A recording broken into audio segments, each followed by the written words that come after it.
नसीम राजपूत साहब हमारे साथ मौजूद हैं। नसीम भाई, thank you so much. Cricket commentator Kashif Shabbir ने हमें ज्वाइन किया, साथ ही साथ बहुत बहुत शुक्रिया दोनों हजरात का। नसीम भाई, क्या मामला चल रहा है सर, कैसे देख रहे हैं इस बड़ी तब्दीली को, बल्कि सबसे बड़ी क्रिकेट की तब्दीली को?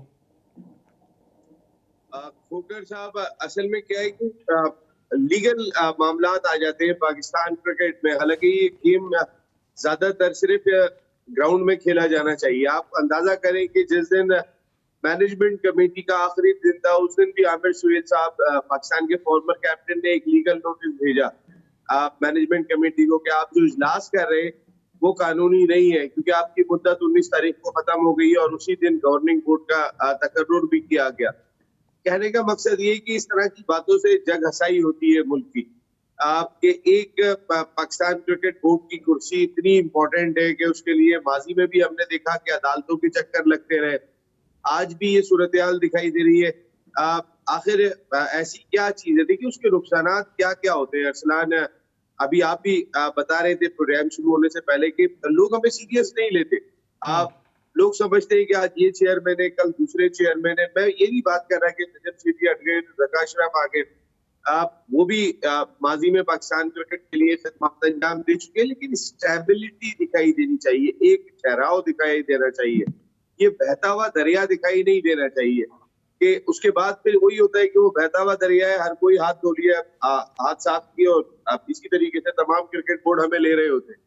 हम बहता हुआ दरिया ना हो, हम एक ठहराव वाला मुल्क, क्रिकेटिंग कंट्री कहलाए, जो सारी दुनिया में होता है। अब सौरभ गंगुली ने अपने साल मुकम्मल किए, अब रॉजर बिनी अपने साल मुकम्मल कर रहे हैं। ये पड़ोसी मुल्क की बात है। देखिए, जहां जहां इनस्टेबिलिटी होती है वही बांग्लादेश में स्टेबिलिटी होती है। नजमुल हसन इलेक्शन के जरिए आते हैं, पाकिस्तान में नहीं होता। दुनिया भर में अगर आप उठा के देखेंगे तो सूरत हाल एक हम है, एक श्रीलंका है।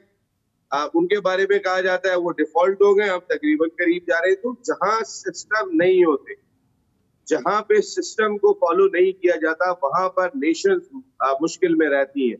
और यहाँ पे भी यही सूरत हाल है। देखिए, आप जैसे अभी हम बात कर रहे थे अरसलान की, कौन हमें सीरियस लेगा। दूसरी इंपॉर्टेंट चीज ये, हम अपने खिलाड़ियों का कितना नुकसान कर रहे हैं। पिछले कोई महीने भर से खबर आ रही है कि जो नए कोच हैं ब्रैडबर्न, या जो हमारे डायरेक्टर क्रिकेट है मिकी आर्था, जो फॉर्मर कोच रहे, उन्होंने एक फॉर्मूला दिया है कि आप एग्रेशन के साथ क्रिकेट खेल लिए। अब पाकिस्तान क्रिकेट टीम अपना माइंडसेट चेंज करेगी। अब एग्रेसिव प्लेयर्स पाकिस्तान क्रिकेट का हिस्सा होंगे। अभी खिलाड़ियों ने खुद को एग्रेशन में डालना शुरू किया होगा और अभी जो है वो नए कोच आ जाएंगे, शायद इनको मौजूदा कोच को तब्दील कर देंगे। हमेशा यही होता है, क्योंकि हमने देखा सिलेक्शन कमेटी बदली, कोच बदले, जब नजम सेठी साहब आए थे, मैनेजर बदले, रेहान साहब मैनेजर आ गए थे। ऐसी बहुत सारी चेंजेस हमने देखी कि नए नजम सेठी साहब के दौर में हुई।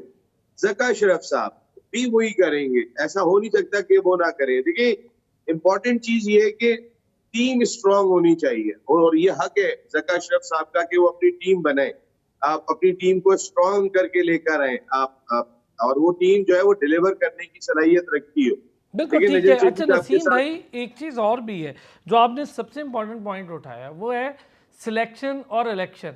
ये दो चीज़ों के दरमियान हम फंस के रह गए। हमारे पास इलेक्शन तो होता नहीं, सिलेक्शन बहरहाल होती है, और वो सिलेक्शन के ज़रिए जब दो नाम आते हैं बीओजी में, तो वो भी वहीं से आते हैं जिन्होंने उन्हें सिलेक्ट करना होता है।